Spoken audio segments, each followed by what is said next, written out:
Okay, तो अभी जो हमारा नया टॉपिक है वो है एजुकेशन सिस्टम इन इंडिया। जो अभी न्यू हमारी पॉलिसी आई है, तो हम एक काम करेंगे, जो न्यू पॉलिसी है उसको डिस्कस करने से पहले हम जो पुरानी पॉलिसी है वो भी डिस्कस कर लेते हैं, ठीक है? कि इंडिया में या पूरे वर्ल्ड में एजुकेशन सिस्टम कैसे इवॉल्व हुआ, कैसे बना, कैसे ओरिजिन हुआ। ओके, तो सबसे पहले बात करेंगे yes sir. Education system. Basically जो हमारा भी एजुकेशन सिस्टम है, इंडिया का भी, ओके, और वेस्टर्न कंट्रीज का भी है। तो इंडिया का कैसे इवॉल्व हुआ इसको हम अभी तक ट्रेस भी नहीं कर पाए हैं, बिकॉज हमारा बहुत अधिक ओल्ड एजुकेशन सिस्टम है। ओके, एक्चुअली वेद वगैरह कब लिखे, किसने लिखे, वो हमें पता नहीं है, उसके बारे में कोई ओरिजिन नहीं है उसका, ठीक है? और पर इनका हमें पता है, ठीक है, वेस्टर्न एजुकेशन सिस्टम का, तो वो डिस्कस कर लेते हैं प्रोमिनेंटली। अब देखो यहाँ पे होता क्या है।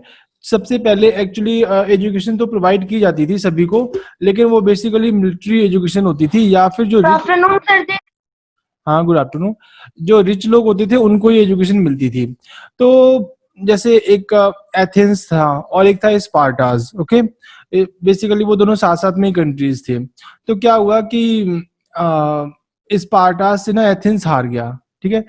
तो एथेंस में काफी लोग थे, वो नाराज हो गए कि ये कैसे हो गया। मतलब जैसे ऐसा ही है कि जैसे आप कह सकते हो अ, अ, श्रीलंका से इंडिया हार जाए, ठीक है?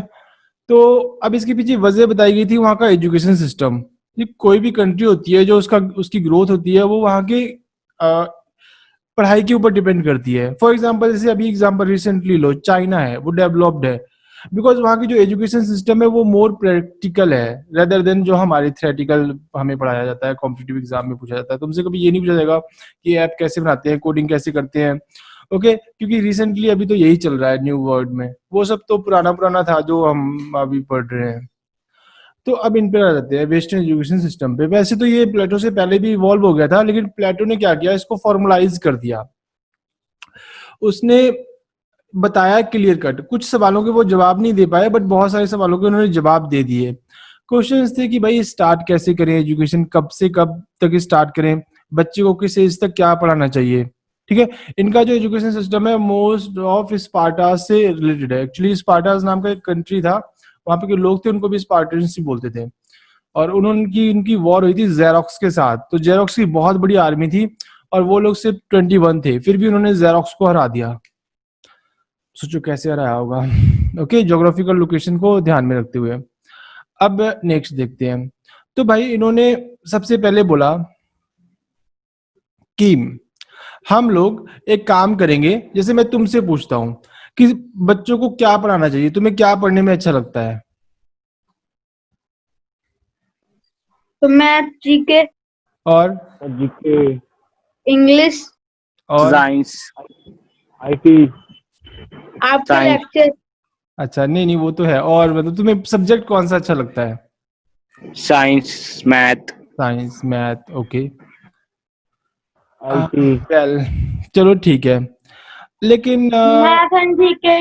मैथ एंड जीके, ओके, इनको ऐसा नहीं लगता था, प्लेटो को ऐसा नहीं लगता था कि तुम्हें बहुत ज्यादा ये सब पढ़ना चाहिए। इनको पता क्या लगता था कि देखो, एक जो छोटे छोटे बच्चे होते हैं ना, उनको कहानियां सुनाओ ब्रेवरी की।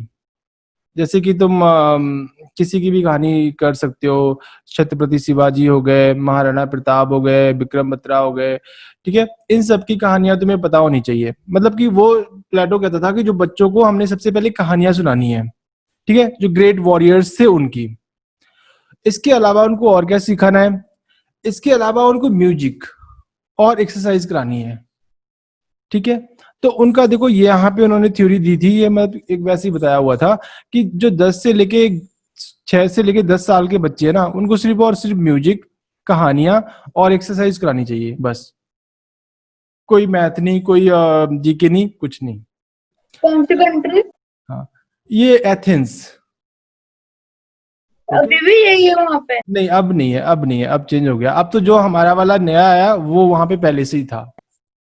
ओके तो ये सर। बहुत साल पुरानी बात है, मतलब 4th सेंचुरी की बात है।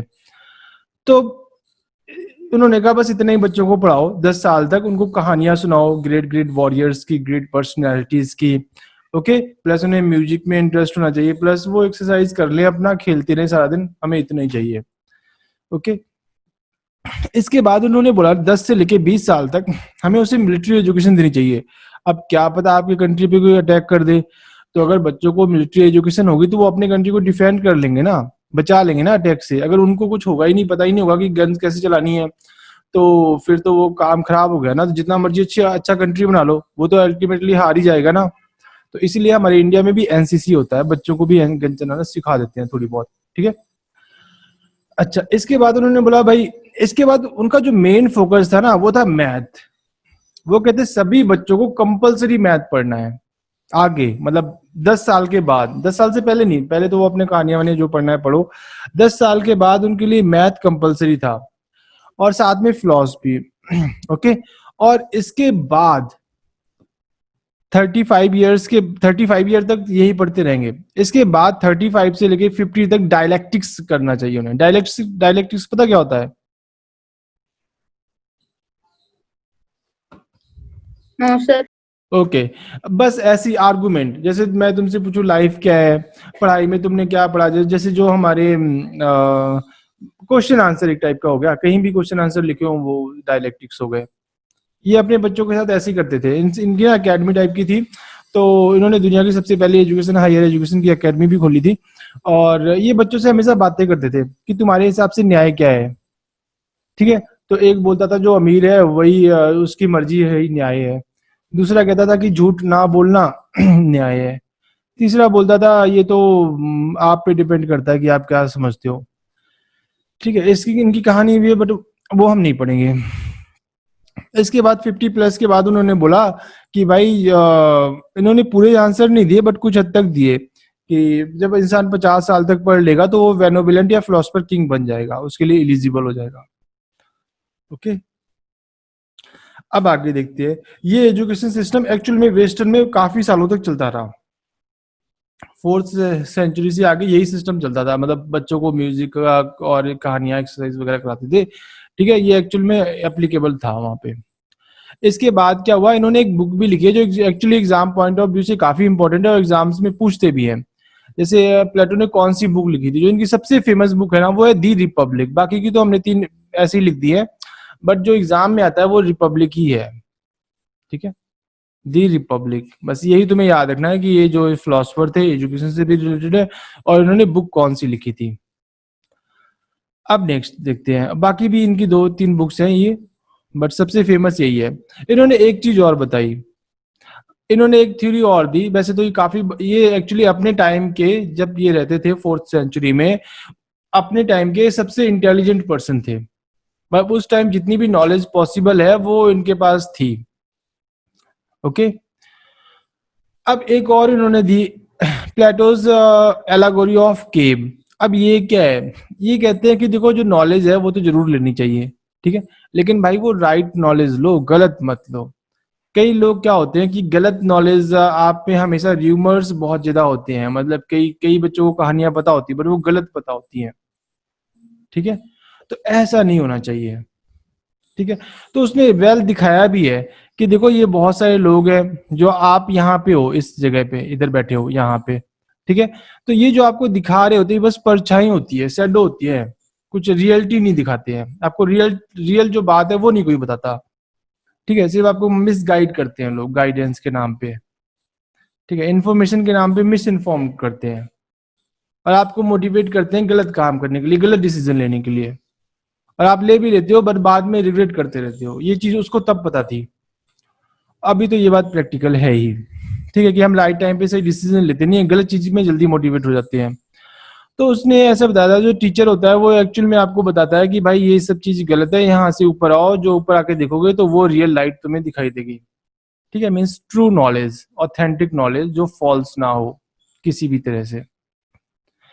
अब नेक्स्ट आते हैं, इसके अलावा भी बहुत सारे लोग हैं, उनका काफी अधिक योगदान रहा है वेस्टर्न एजुकेशन को डेवलप करने में। ओके।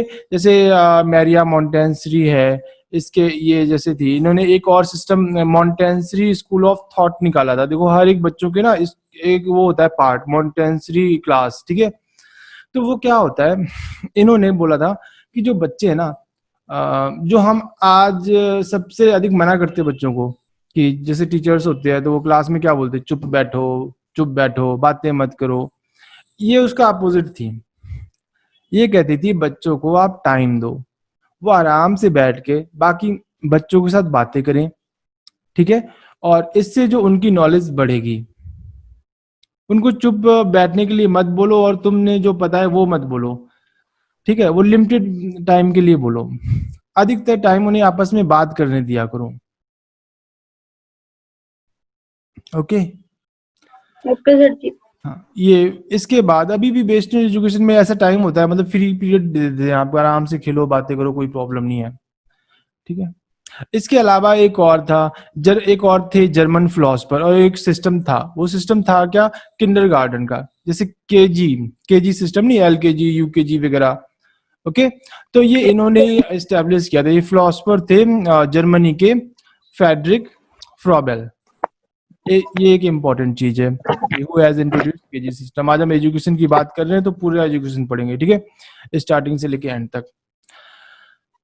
अब नेक्स्ट बात आती है, भाई ये सब तो वेस्टर्न में हो रहा था, इंडिया में ये सब कैसे स्टार्ट हुआ।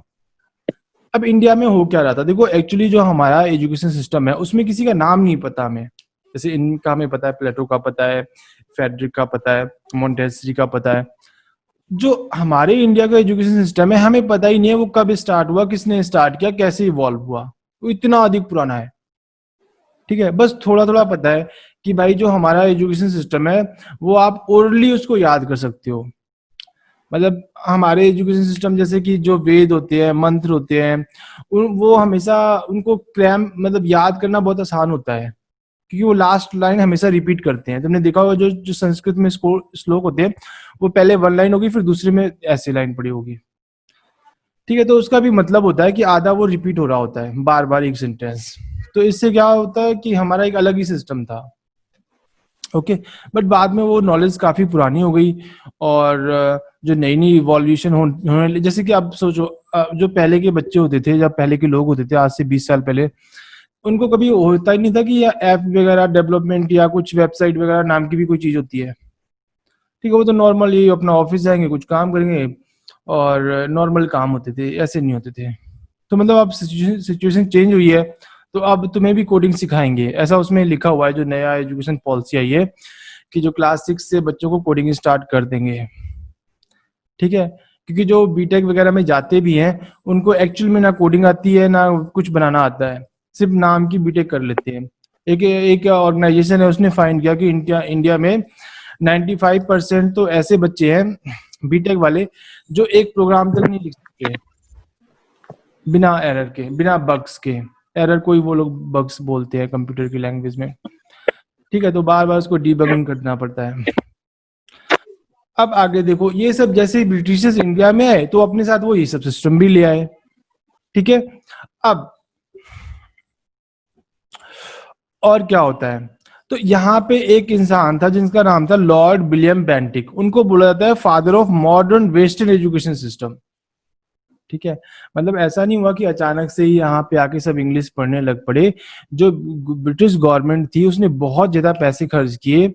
अब उनको क्यों पैसे खर्च करने पड़े, एक्चुअली इसलिए जब वो इंडिया में काम करते थे ना तो बहुत बड़ी ऑर्गेनाइजेशन थी, तो उनको बहुत सारे ऐसे लोग चाहिए थे जो मशीन वगैरह में काम कर सकें, जैसे कपड़े बनाने की मशीन है, गन फैक्ट्री है, ठीक है, इंडस्ट्री में काम करने वाले लोग, वो उनको मिलते नहीं थे यहाँ पे, वो ब्रिटेन से लेके आते थे। तो भाई जो ब्रिटेन से आएगा वो बहुत अधिक पैसे लेगा, तो इनको लगा हम कोई ऐसा काम करते हैं, इंडिया के लोग तो हैं टैलेंटेड, इनको यहीं पढ़ा देते हैं और यहीं पे ये काम करते रहेंगे, इतनी दूर से क्यों बुलाएंगे किसी को।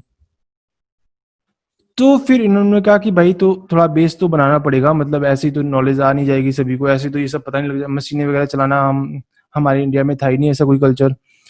तो उन्होंने आईआईटी रुड़की बना दिया, ठीक है, और भी बहुत थोड़े बहुत इंस्टीट्यूशन अपने पर्सनल कैपेसिटी में स्टार्ट किए। लेकिन जब ये लॉर्ड विलियम बेंटिक आए, इसके बाद चार्ल्स वुड डिस्पैच आया, ठीक है, चार्ल्स वुड एक पर्सन का नाम है, उन्होंने रिकमेंडेशन दी थी, उसको बोला जाता है 1854 में Magna carta of English education of India, ठीक है।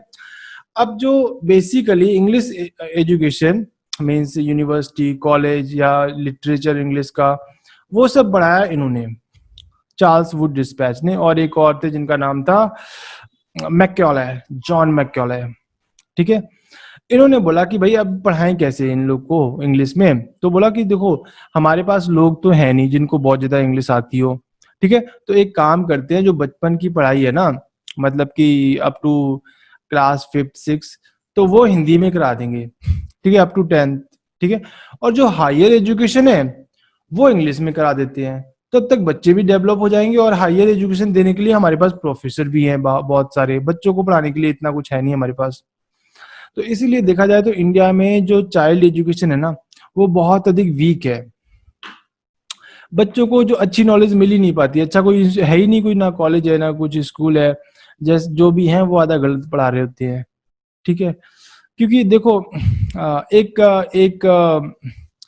फिलॉसफी है या एक कॉन्सेप्ट है, उसके हिसाब से जो हमारा ब्रेन होता है ना, वो एक वो फिलोसफर बोलता है कि ये तबुला रास्ता है। तबुला रास्ता का मतलब एक ब्लैंक स्लेट है, ठीक है, या ब्लैंक बोर्ड है, हम उस पर जो लिख देंगे ना वो लिखा जाएगा फर्स्ट टाइम, पर अगर आप उसको मिटा के नया लिखोगे तो वो नहीं लिखा जाएगा। तो अगर तुम्हें नॉलेज मिल रही है तो फर्स्ट में जो तुम्हें सही नॉलेज मिलनी चाहिए, अगर तुम्हें गलत मिल गई तो तुम्हारा फिर सब कभी सही होगा ही नहीं। जैसे कि हैंड राइटिंग, अगर तुम एक बार अच्छी हैंड राइटिंग लिखना सीख जाओगे तो वो लाइफ टाइम हैंड राइटिंग ही रहेगी। अगर तुमने एक बार खराब कर ली ना, फर्स्ट में जब जब बच्चा स्टार्टिंग में हैंड राइटिंग सीखता है, अगर उस टाइम उसने खराब कर ली ना, तो उसको पता नहीं कितने 10-15 साल लग जाते हैं वापस से उसको ठीक करने में। ऐसे ही कॉन्सेप्ट होते हैं, नॉलेज होती है। ओके,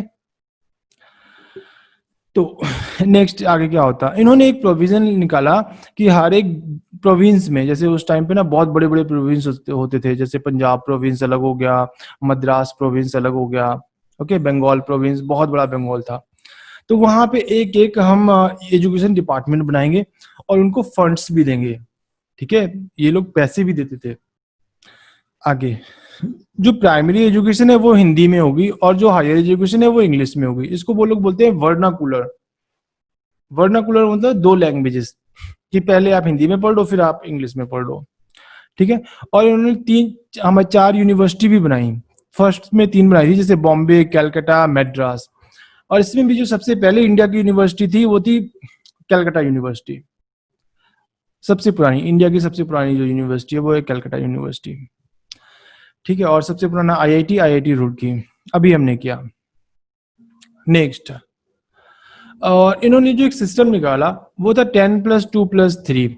अब इसका मतलब क्या है, देखो अभी तक वही चल रहा था 2019 से 20 से पहले, कि पहले बच्चा 10th करेगा, ठीक है, फिर 2 साल में +2 करेगा, ओके, +1+2, इसके बाद 3 साल में डिग्री कर लेगा, ठीक है, जो भी तुम्हें डिग्री करनी हो वो डिग्री हो जाती है कंप्लीट। बस यही सिस्टम था टोटल, जो वेस्टर्न एजुकेशन ये लोग लेकर आए थे, लॉर्ड विलियम बेंटिक वगैरह बाकी के लोग, जो ब्रिटिश ने पूरे मतलब हमारे यहाँ 200 साल में यही किया, इसी एजुकेशन सिस्टम को इवॉल्व किया, और ये काफी अच्छा था। यहाँ से लोग जाके ब्रिटेन जाके वहां पे भी पढ़ते थे और कोई डिस्क्रिमिनेशन भी नहीं होता था।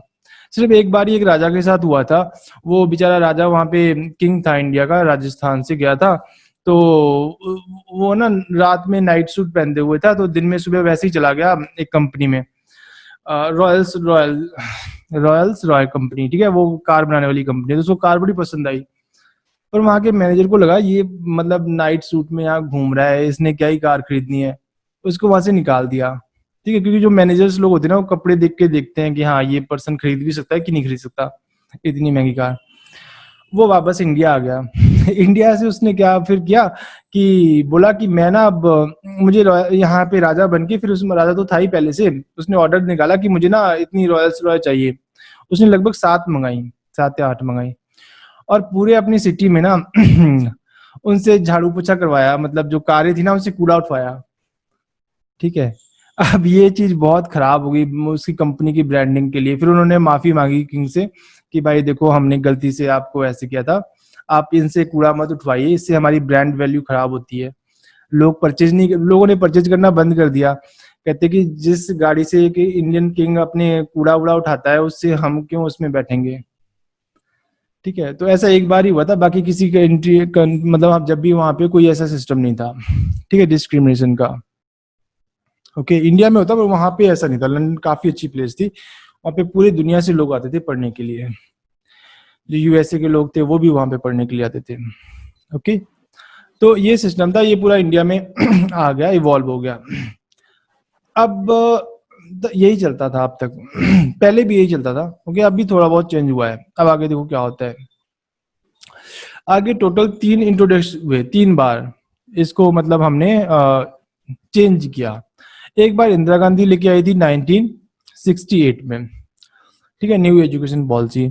इसके बाद राजीव गांधी लेके आए थे 1986 में, ठीक है। अब आप बोलोगे सर इसको एक्सप्लेन, क्योंकि ये बहुत पुरानी एजुकेशन सिस्टम है, इसको हम एक्सप्लेन करेंगे नहीं, हमें एक वो करना था और दूसरा भी नया वाला करेंगे, ठीक है। बट याद रख लो कि टोटल अब तक 4 बार एजुकेशन पॉलिसी हमारी चेंज हो चुकी है। कुछ खास अधिक चेंज नहीं होता, मतलब थोड़ा थोड़ा चेंज होता है। अभी वाली में काफी अधिक चेंज कर दिया, जो रिसेंट वाली है ना उसमें काफी अधिक चेंज किया। फिर 1992 में पीवी नरसिम्हा राव, इससे तुम्हें ये भी याद हो जाएगा कि इस साल में ये प्राइम मिनिस्टर थे इंडिया के। और फिर 2020 में नरेंद्र मोदी, ओके। तो अब देखते हैं न्यू एजुकेशन पॉलिसी में है क्या एक्चुअल में, ओके। देखो यहाँ पे इन्होंने क्या किया कि जो नया स्ट्रक्चर है वो ऐसे 4+3+5 कर दिया, ठीक है। तो ये नीचे से स्टार्ट होता है, यहाँ से, ठीक, ऊपर से नहीं स्टार्ट करना, नीचे से स्टार्ट करना।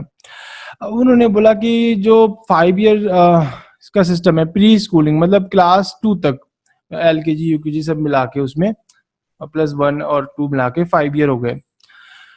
तो ये 5 ईयर उसके बच्चे को फाउंडेशन बेस प्रोवाइड करेंगे। इसमें वो जो लैंग्वेज सीखेगा वो अपनी जो मदर टंग है, रीजनल लैंग्वेज में ही एजुकेशन लेगा, जैसे कि हिंदी हो गई, पंजाबी हो गई, जो भी। ये चीज वैसे गलत है, जो लोग क्रिटिसाइज करते हैं वो इस चीज को क्रिटिसाइज करते हैं कि बच्चों को मदर टंग में इंस्ट्रक्शन मत दो, ओके। वो चाहते हैं कि देखो अगर गवर्नमेंट रूल बना देगी तो ठीक है, जिनके पास कोई ऑप्शन नहीं है वो तो हिंदी में ही पढ़ेंगे, पर जो रिच हैं वो कभी हिंदी में पढ़ेंगे नहीं, क्योंकि उनको पता है कि जो एनडीए का पेपर है वो हिंदी में होता नहीं है, यूपीएससी का पेपर हिंदी में होता नहीं, डॉक्टरों की पढ़ाई आप हिंदी में कर नहीं सकते, तो फिर बच्चों को हिंदी क्यों पढ़ा रहे हो?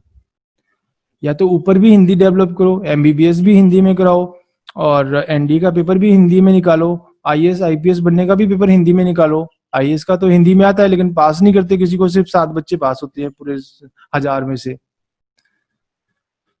सर स्ट्राइक करें? स्ट्राइक करके कुछ नहीं होगा। हमारा एजुकेशन सिस्टम तुम्हें नहीं पता। चलो चलो उत्तराखंड में एक दून यूनिवर्सिटी है, दून मेडिकल यूनिवर्सिटी, ठीक है। वहां पे क्या किया, बच्चों की फीस पर सेमेस्टर थी 50,000 रुपए, अब उन्होंने वो पर सेमेस्टर 4 लाख फीस कर दी है।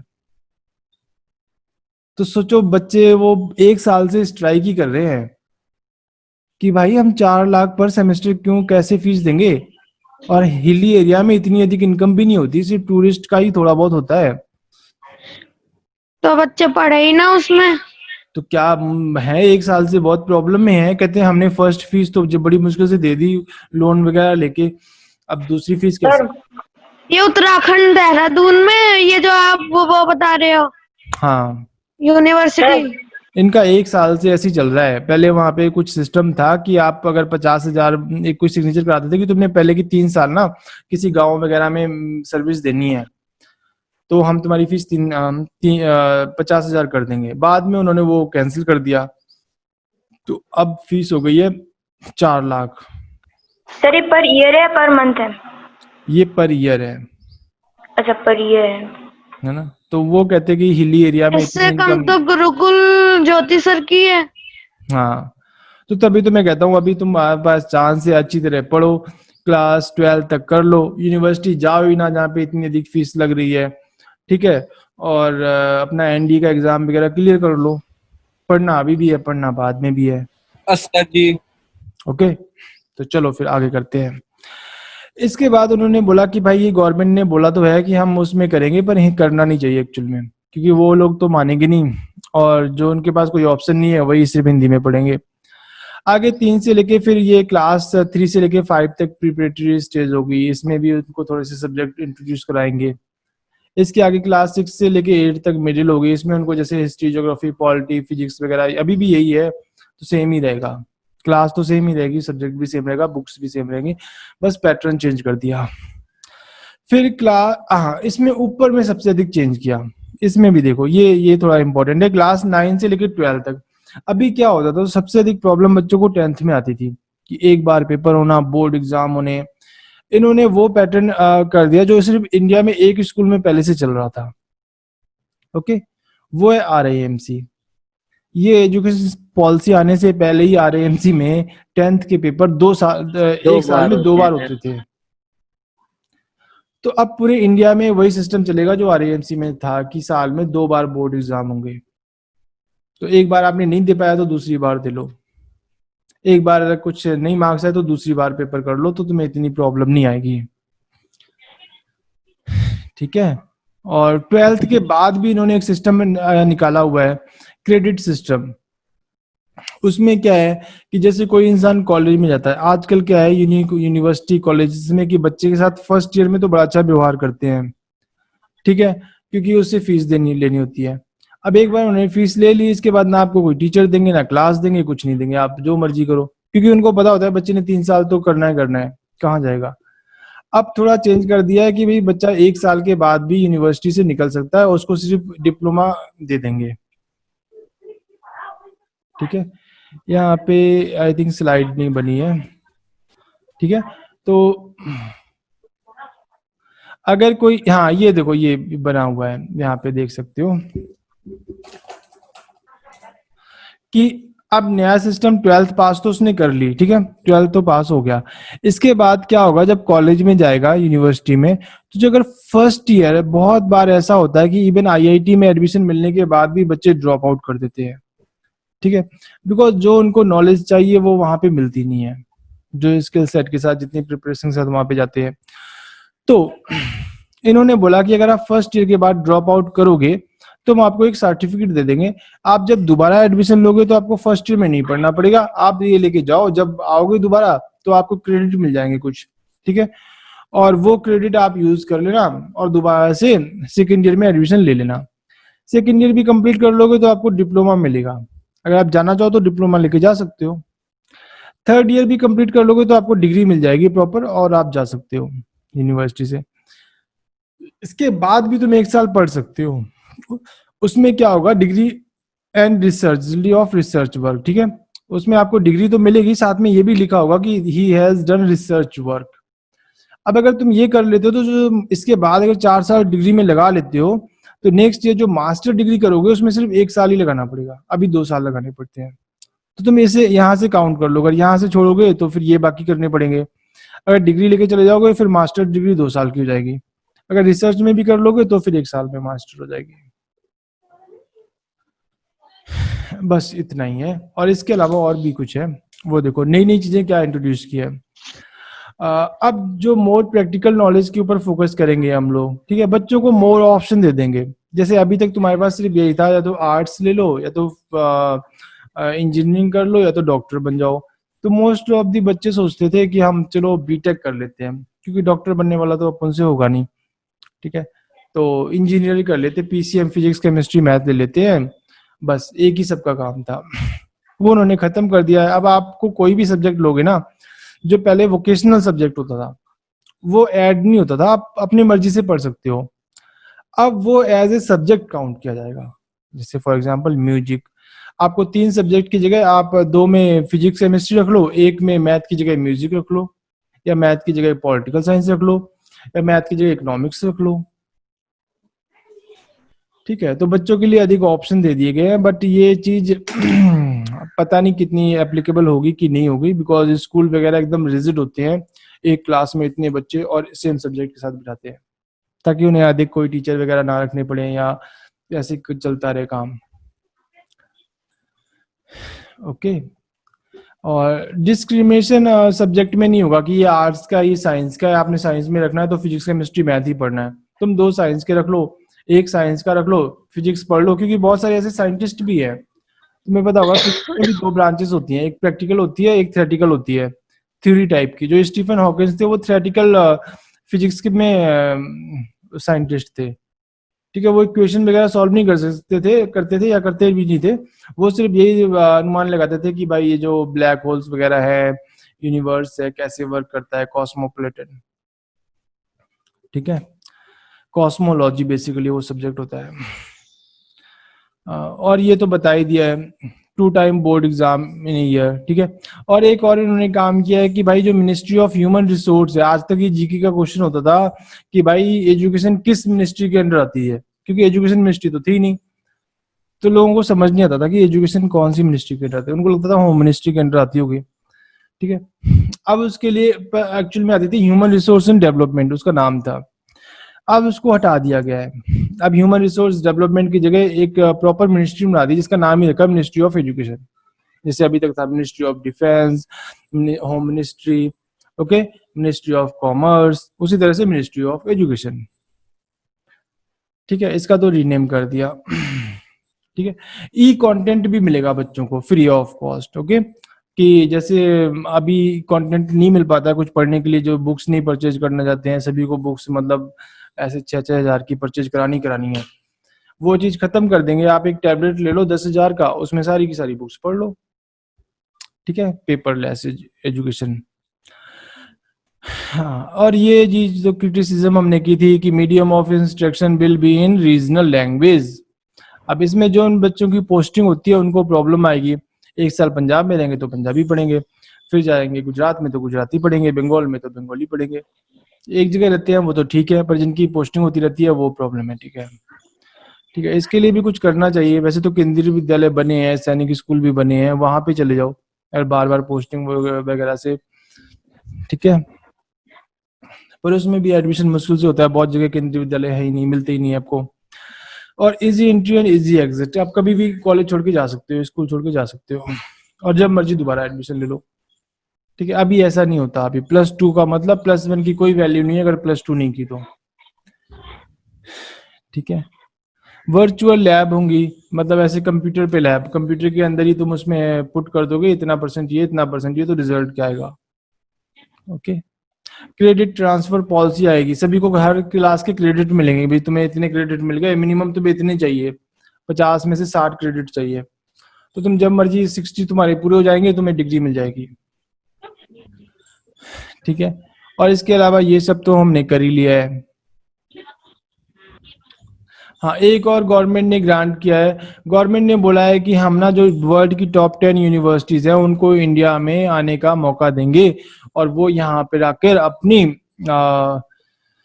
यूनिवर्सिटी वगैरह ओपन कर सकते हैं, अपनी कैंपस वगैरह ओपन कर सकते हैं, ठीक है। ऐसा पहले आज से मतलब पहले नहीं था हमारे यहाँ इंडिया में। इंडिया की यूनिवर्सिटी चाहे वो प्राइवेट हो या गवर्नमेंट हो, सिर्फ वही वर्क करते थे, बाहर की कोई यूनिवर्सिटी इंडिया में नहीं आई।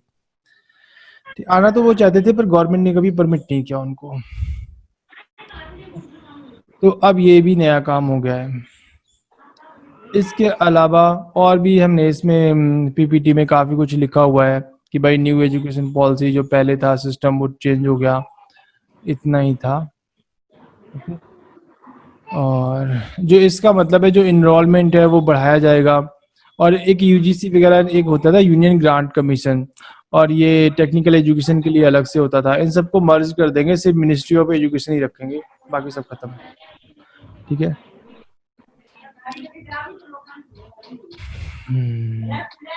और एक डिग्री होती थी पहले एमफिल की, वो अब खत्म कर दी है, उसका मतलब होता था मास्टर ऑफ फिलोसफी, 1 साल के लिए होती थी, कई यूनिवर्सिटीज में जैसे दिल्ली यूनिवर्सिटीज में चलती थी, अब वो नहीं चलेगी, ओके।